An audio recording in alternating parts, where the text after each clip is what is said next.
Hello and welcome back to my RC channel. I'm Andy RC and today I'm checking out the DJI Phantom 4 Pro. Now I got this one from gearbest.com. Now I find that GearBest has fantastic shipping.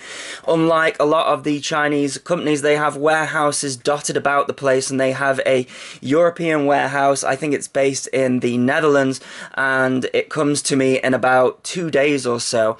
So that is why I have got it from there, and let's get started. So it comes in a box that is exactly the same dimensions as the Phantom 4, which I also have. So a nice box there, so I'll just get that out of the way. And then of course inside the box is this guy. And it's the same foam box that you got with the Phantom 4. Interestingly, they've announced that they are stopping production of the Phantom 4, which I think is strange because it's only been out since, I think, was it about May last year? Perhaps they are putting it to one side so they can concentrate on producing the Mavic, which I know they have been behind on when it comes to getting them out there to companies and customers, etc. But yeah, I thought that was interesting. Anyway, we have the same foam package as you get with the Phantom 4, and it has this locking mechanism here, and it's a really durable box. You see, I've still got mine from the Phantom 4 and it has lasted, so there you go. So let's open this up and see what you get inside. So of course on top we have the Phantom 4 Pro itself. So you can see there it's the same size as the Phantom 4 pretty much. In fact, everything looks the same. I think the camera is a little bit bigger, and of course I'll talk about the differences. And I think the main one for me is the all-around sensor. So on the Phantom 4, it only had the forward sensors and the down-facing sensors, which it still has, but this one has got it all the way around.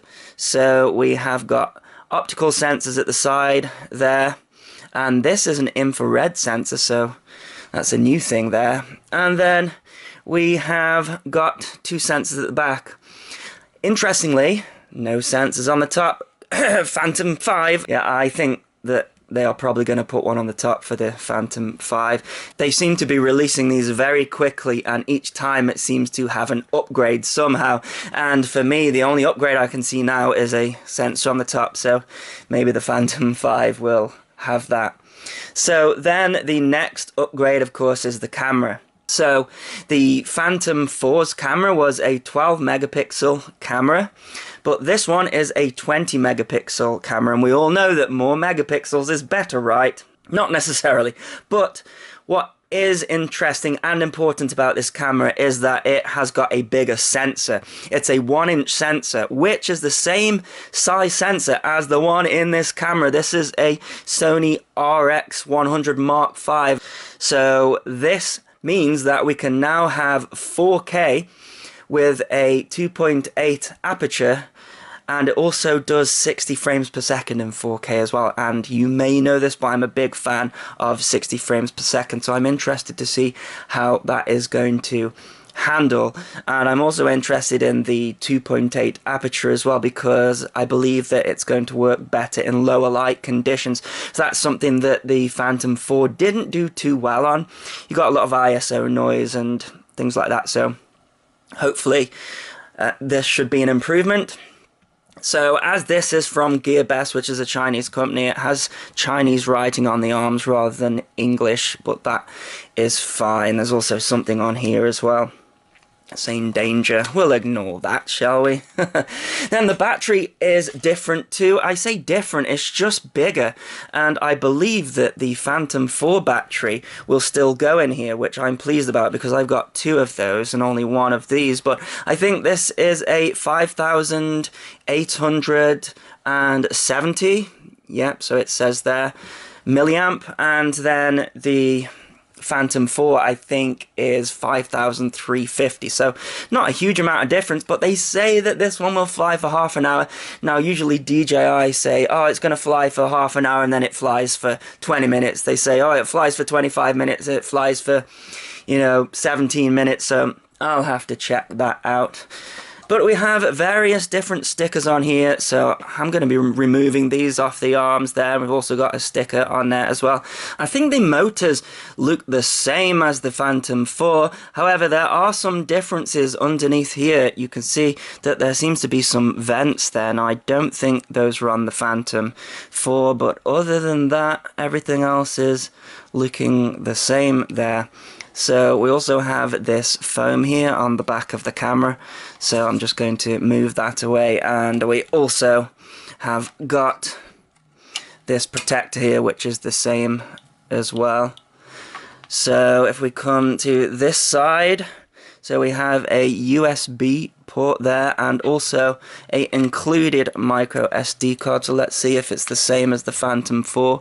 So it's not actually, this is a Sony micro SD card, and the Phantom 4 came with a Philips micro SD card, so that's different there as well. So let's just put that in there and see what else you get in the package. So we have got the manual here which comes sealed, and then looks like these are the propellers in a DJI branded pouch, and the propellers come with this plastic sort of sheeting over the top there, so I'll have to take those off, but they connect in the same way as the Phantom 4 in that you have got a black ring around there, and those match the black dots on the motors there, and you push down and twist, make sure that those are on correctly. And then we have got the charger. Now, as this one has come from China, it doesn't have a UK plug on it, but that's fine, I can use an adapter. And then we have the charger here as well, so this plugs into the battery either way, so that way or that way, and you can also charge the controller from this as well and at the same time. So that's that, and then we have the controller here. So this actually isn't the Plus version that I've got. You may be aware that the Phantom 4 Pro comes with a Plus version, and the Plus version has a 1080p monitor included with it. I say monitor, it's more like a tablet.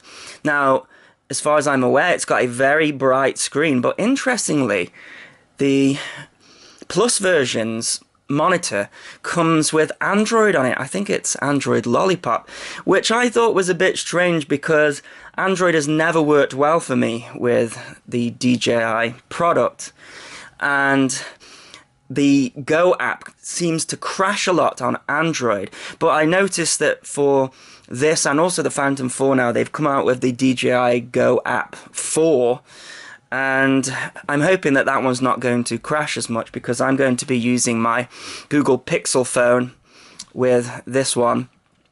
So also with the Plus version, you also get the HDMI out module on the back as well. I believe it's slightly different than the one that you can buy. Has like a SD card on there as well. However, for about £70, something like that, you can get the module, the HDMI out. I've got it on my P4 and it works quite nicely.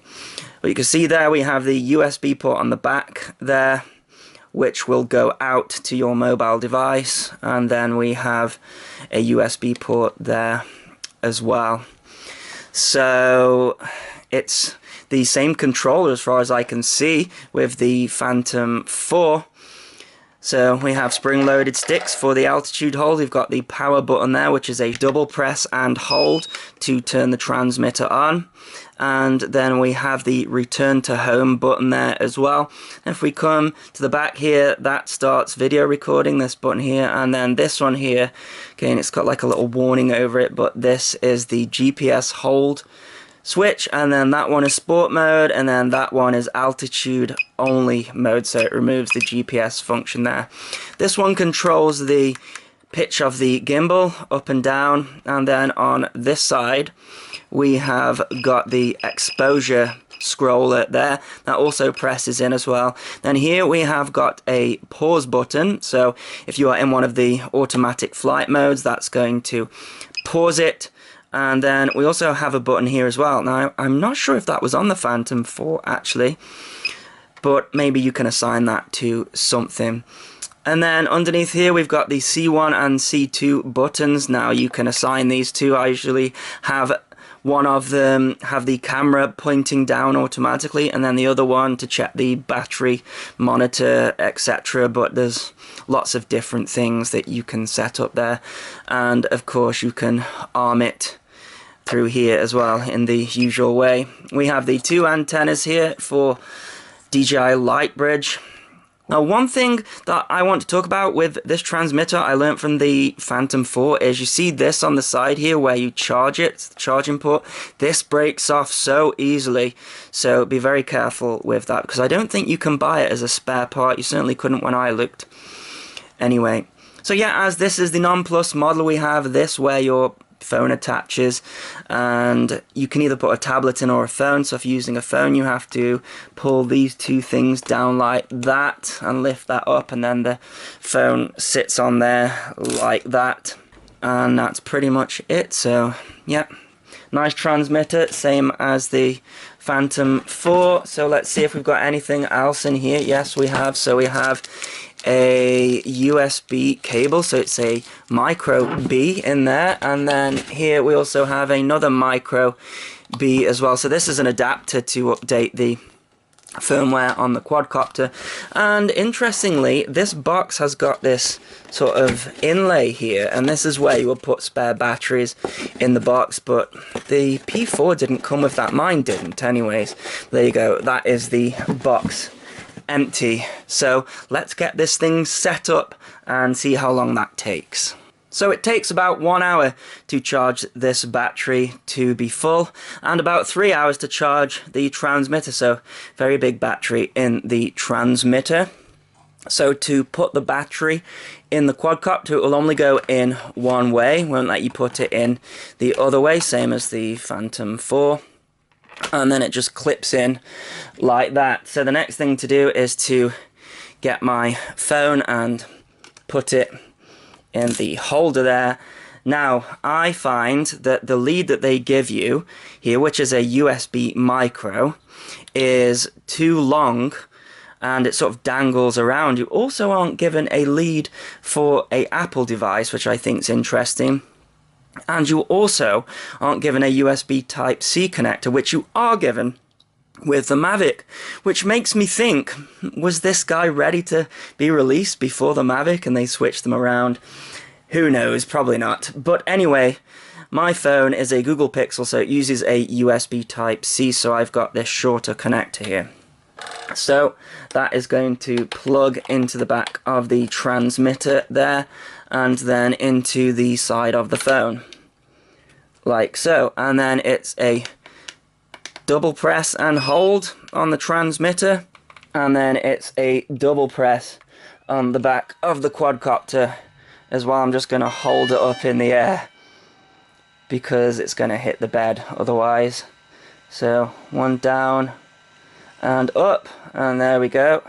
Okay, so it's asking me if I want to agree terms and conditions, so I'm going to put I agree. Now it's asking me to activate the Phantom 4 Pro, so I'm going to press next. Name of the aircraft, Phantom 4 Pro. So then I'm going to press done, and then next. And it's asking me the mode, so I fly mode 1, so I'm going to select mode 1 and then confirm. And then next. So now it's asking me what to set up as the buttons there. So camera settings, it says there. You've got so many options here. So camera forward and down, I like to set that one too. So that is going to be C1, isn't it? So camera forward and down. And then the other one, let's see what we've got. Battery info, that's what I like to have. And then next. So let's see, metric there. So let's go next. And let's see, so it's asking me to have beginner mode on, but I'm going to turn that off. So then it asked me to activate it to my account and help DJI improve its products. I want to turn that off. Don't want them recording any information, so skip that.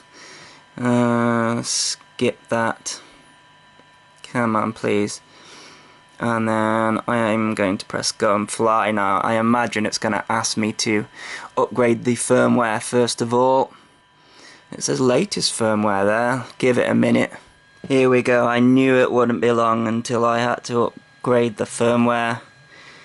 Downloading. So I have got the Phantom plugged in here directly to the phone. It says it's downloading. And there we go. Now this is a pain with the Phantoms, but it has to be done. Same with any DJI product. You have to upgrade the firmware often. So if you're planning to go out flying maybe the day before or a couple of hours before, check there's not a firmware update. You can fly, of course, without updating the firmware, but it gives you an annoying box saying that the firmware needs to be updated while flying, and it can take up to 20 minutes. In fact, it says 30 minutes there, so I'm going to be here for a while. Okay, so that has completed, so you can see the time that it took at the top there. So if I press complete, so it says ready to go, but let's see if there's any other firmware that needs upgrading. According to this, there's no other firmware that needs upgrading. This is the DJI 4 Go app, and it's not crashed yet, so fingers crossed. iPhones seem to work flawlessly with DJI products, and Android's a little bit glitchy, which doesn't bode well for the Android tablet that you get on the Plus version. Well, that is why I like the non-Plus version, because you see, that tablet that's built into the transmitter, that can't be upgraded, it's built in, but as we progress and you'll keep your Phantom, we can upgrade our phones and have upgraded firmware, and it's connected to the internet, so in that respect, having a mobile device connected to it is better. But anyways, we have the DJI Go app here, and there's so much to talk about, so I doubt I'll be able to cover everything, but I'll just go through some of the important features to me anyway. So if we go into here, these are the settings, so you've got three sort of sub options at the top there, and this one seems to be our shutter option, so it's set to auto there, so I can't change any of the settings. And then if we go into S here, I think I can change the shutter speed down here, but the aperture is locked, and it looks like the ISO is also locked. But then if I go into M, which is manual, you can see I can change the ISO now manually, and I can change the aperture as well as the shutter speed as well. So then the next one along, it's the camera format, so it's currently set at 4K 60, and you can change the video format, so we have MAV or MP4, and then you've got the output format to NTSC and PAL, and that is going to change the number of frames per second that is available. So if you select PAL, you'll get 50 frames per second instead of 60, etc. So that's what that's for. Then we can change the white balance. I've got it set to auto. Then we've got style, I've got it set to none. Color also set to none. And encoding format you can change to H.265 if you like as well. And then on the settings here we can change more things, so add a histogram if you like, overexposure warnings, and autofocus assistance. So this one does have focusing options, unlike the Phantom 4 with a fixed focus. We can turn off the front LEDs, and that is good for when you're flying at night because they can interfere with the picture. Turn on a grid and all sorts of things like that. And let's go on to here, so you can set up custom camera settings as well if you like. There's just so much that could do an entire video on this app. So if I press that there, so we have got our sort of map down there, so we have our distance here, and we also have horizontal speed as well as height in meters and vertical speed in meters as well. So we can actually take off here. We've got a takeoff button, and you'll see here as well we have got the sensors showing for front and back objects. See, if I put my hand in the back of it, then it shows us an object being there. So then we've got the return to home button there as well, and intelligent flight modes as well. So this is where you can do your, tap to fly, active track, tripod. So many features that they've got here. I'm not going to be able to cover them in one video, but there you go. So we have some options up here, autofocus and manual focus. So I think you can press this here and it's going to do the tap to focus, I think, just like the Mavic does. And it's saying the capacity of the SD card there. It's also got your camera settings here as well, which is quite nice. Got the number of GPS satellites. I'm indoors here, so only 7 there. And then we've got the GPS strength, the control strength, and also the HD video strength as well. And then we have the battery monitor up there. So we've got some settings here. So these are more advanced settings than you were seeing at the start when I was setting it up, so you can change the units, etc. There's just so many settings here. So I've got this turned off to cache locally when recording, because I find that slows it down, but it basically takes a screen grab of the video you're recording onto your phone.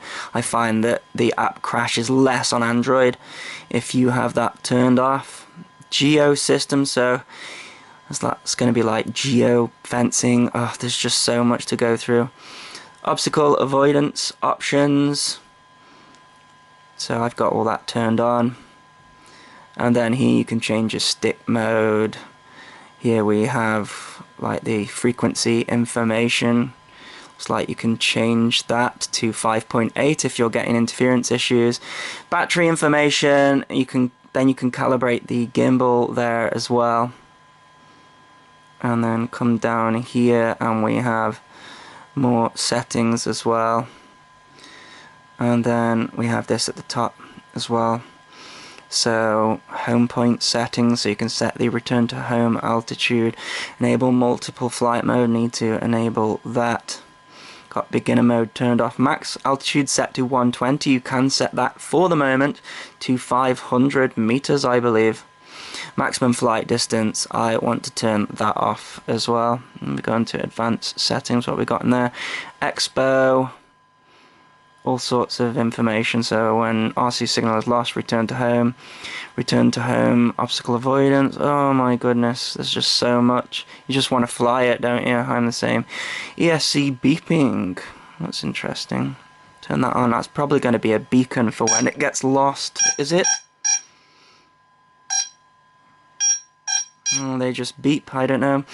Maybe it's doing that because it's been switched on for a while. I thought that was perhaps a beacon, but it just started going off there. So yeah, that's it, you know. There's all sorts of sub-menus and stuff, which I don't really want to go into, so let's go and take this out and go for a fly with it. Okay, so I'm ready for a takeoff with the Phantom 4 Pro. Now, something that I've already done is calibrated the compass, and I haven't done that on camera, and that is because the GoPro on my head gives off quite a bit of RF noise, and I don't want that to interfere with the compass calibration. But it's very simple. When you boot the app up, you get an option to calibrate the compass, so you press that and then you do the DJI dance where you spin it around horizontally and then vertically, and it's ready to go. So I have got the video recording in 1080p 60, so let's go for a takeoff. So to arm both of the sticks out like that, and the app is telling me that the home point has been updated. So the first thing that I want to do is look at the stability of this thing. So let's just get it close. And this is what DJI does the best. Just look at that. It is not moving at all. You can hear the beeper going off on the transmitter, and that is the object avoidance going off. Look at that, that is not moving at all. It looks brilliant. And you can see that's the back ones going off as well. So if I just step away from it, it's still registering. Apparently those sensors will work up to 30 meters. So I don't think I've got the side ones turned on because it's not going off, but you can see there, it won't let me fly any further backwards. Lets me fly forwards, away from the object, and if I turn it around, probably not going to let me fly into myself either. It actually didn't register me there. You see this object avoidance, it's not to be relied on. But look at that, it won't let me fly any further forward. And the thing's beeping like crazy. But it looks like these side ones are not turned on. I read something about the side ones only working in beginner mode. Anyway, that's enough of that. Let's take it up and get some video. So we have a sunny day here today. Very rare, can't remember the last time I saw the sun. Let's get some height on. So currently 50 meters. Wow, we have a clear day today. So I'm going to take it up to 120 meters, which is its limit.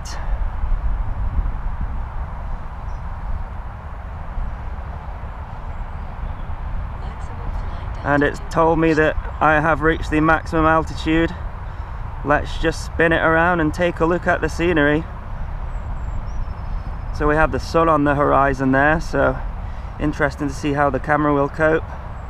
Just move the gimbal down. Look at the shadows there. I'm in the northern hemisphere and the sun doesn't get much higher than that this time of year. If I lift the camera up, we should be pointed straight at the sun. It's told me on the app that there's a large wind velocity, be careful of flying. But the wind isn't too bad actually, probably about 7 miles per hour, something like that. So I'm trying to avoid the sun there. Let's just have a look at the scenery. Just move away from the sun. Just look at the shadows there. Believe it or not, it's only, you know, was it 12:30, something like that, in the afternoon.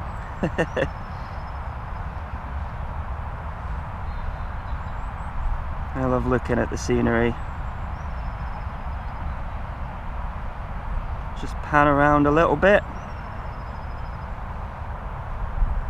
Quite good visibility today as well. Just noting the horizon there as I'm panning around.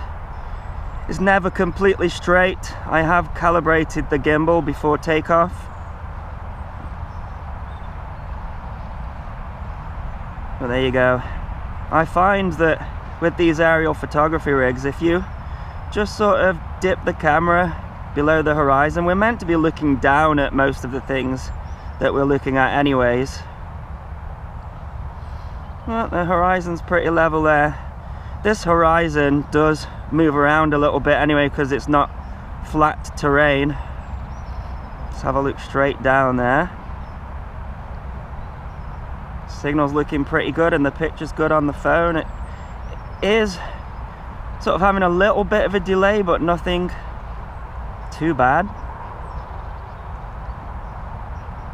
So let's bring it down just a little bit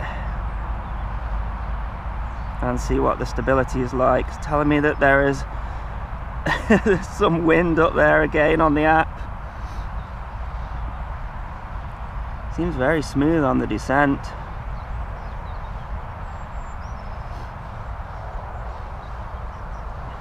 Okay, so while I'm up at this height, I just want to try some of the photo features.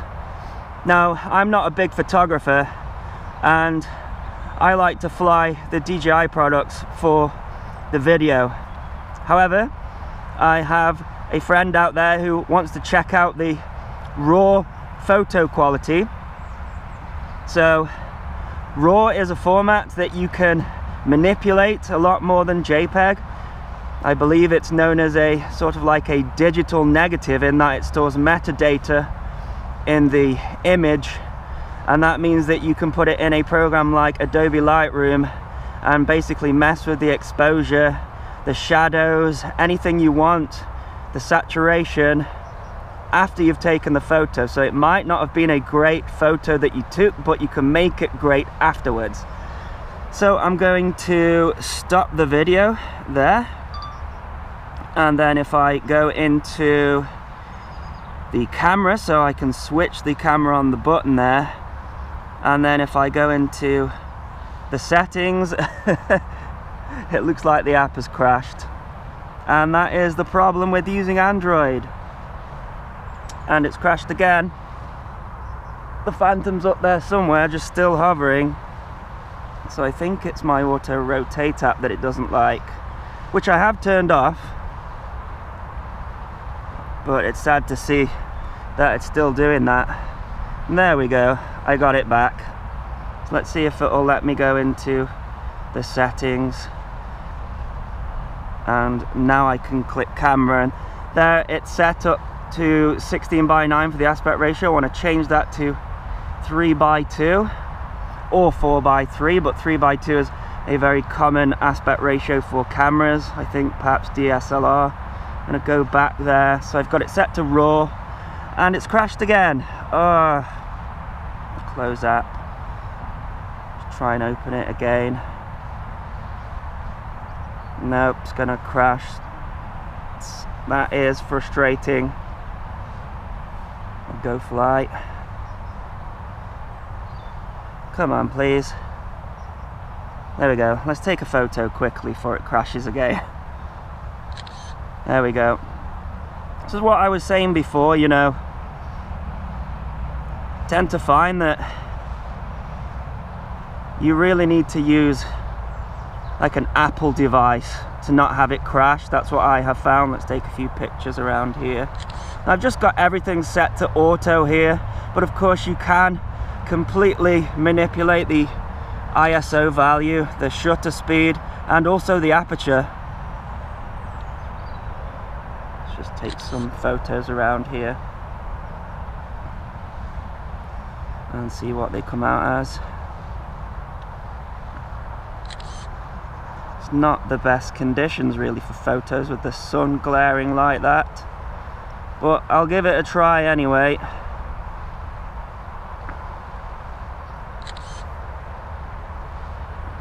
Okay, let's see if I can switch the camera mode without the app crashing. Start the video again. There we go. Right, so let's see if I can try some of the autonomous features. Let's come down a bit in height. Just take a look around while it descends. Yeah, it's a shame with the app. I wonder how that's going to work with the Plus version, where it has basically an Android tablet built into it.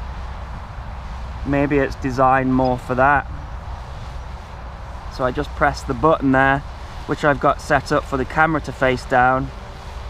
See, just a quick button so you don't miss anything, and then it levels out. So 60% battery there, which is good. Just level it out. So let's try some of the autonomous features. So you go into the controller thing there, and then I'm gonna try out the active track. So it's saying here aircraft will move along always, keep a certain distance, etc. So just warnings there. And so now what I should be able to do is point the aircraft at me. Where am I? There I am. I should be able to draw a box around me and then press OK. And now it should follow me. when I walk around, and that's exactly what it does. It's an amazing feature. And then not only that, now you can have it circle while it follows you, just like the Mavic. And you can change the speed, you can change the direction. And that's pretty amazing. And you can also have it fly away from you as well. So you can get some pretty nice shots without having to do the flying part. Which, as you may know, I quite like the flying part, but it's still very impressive. There we go. It's circling me, and if I walk, it's tracking me. And if I was a more talented presenter, I could make it look pretty professional. And if I didn't need to wear Wellington boots, because it is like a swamp out here. But I just love this feature. Now I know a lot of people are going to be saying, why not get the Mavic? It's more portable and the quality is just as good. But you see, for me, I kind of see the Mavic as kind of like the camera on your smartphone. Not quality wise, but the fact that you can take your smartphone anywhere, you can put it in your pocket and it's just there, ready to take a decent photo. But at the end of the day, if you want a more professional photo, you take your big camera out of your pocket. It's not as convenient as the smartphone, but it's going to do a slightly better job, and it's just that slightly better quality why we carry those stupid big cameras around. Now, I'm not calling the Phantom 4 a stupid big device, because it's not. Let me just pause this. So if I press the pause button there, yeah, it's just going to stop. And then how do I cancel that? So I can just press stop there on the screen and it's stopping the active track. You see, the Phantom 4, it definitely is bigger and it's not as convenient. You have to carry a big box around with you. The app's crashed again. That's so annoying. I'm gonna have to be an Apple device only with this guy.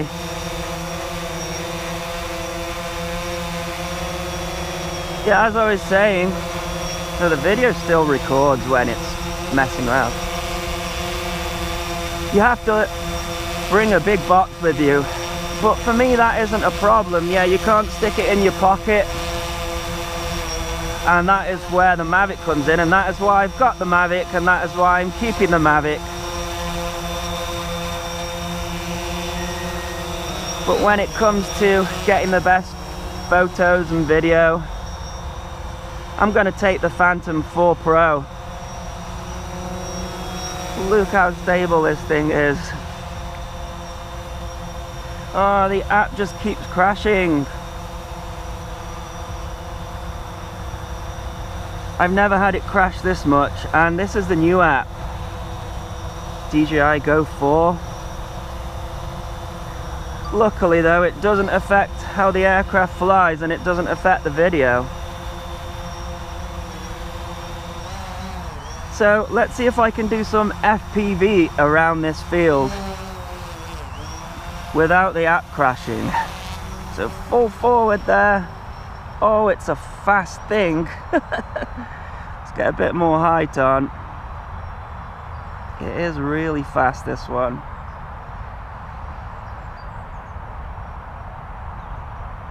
So let's lunge down the field. Look at the thing go. Oh, that's so fast. And that's not even in sport mode. So do I dare to try sport mode? Cannot switch flight mode, so I must have to turn that on in the settings maybe. Only got 37% battery actually, so it's gonna come down soon. One way or another. Enable multiple flight modes. There we go. I thought I turned that on. Let's try again quickly, but I think it's... There you go. Press OK on there. I think it's going to want to land soon. Oh, it's so fast. That's going to use the battery quickly.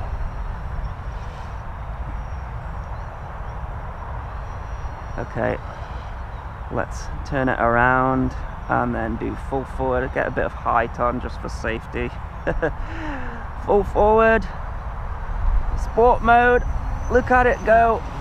Oh, listen at the sound that it makes as well. Brilliant. So if you really want to fly like a lunatic, then you can.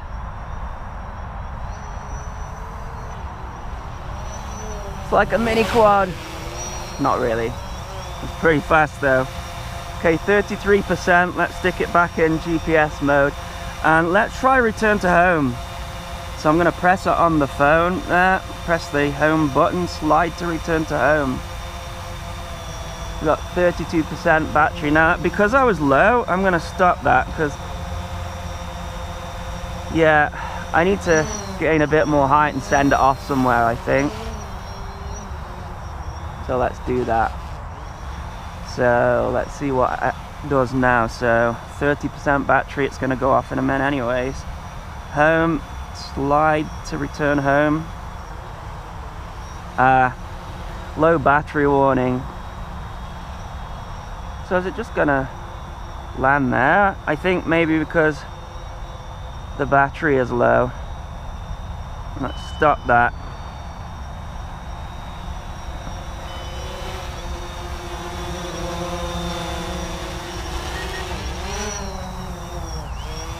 Let's try that again.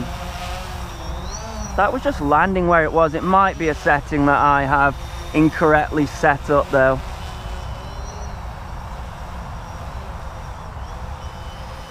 It's beeping at me there, 27%.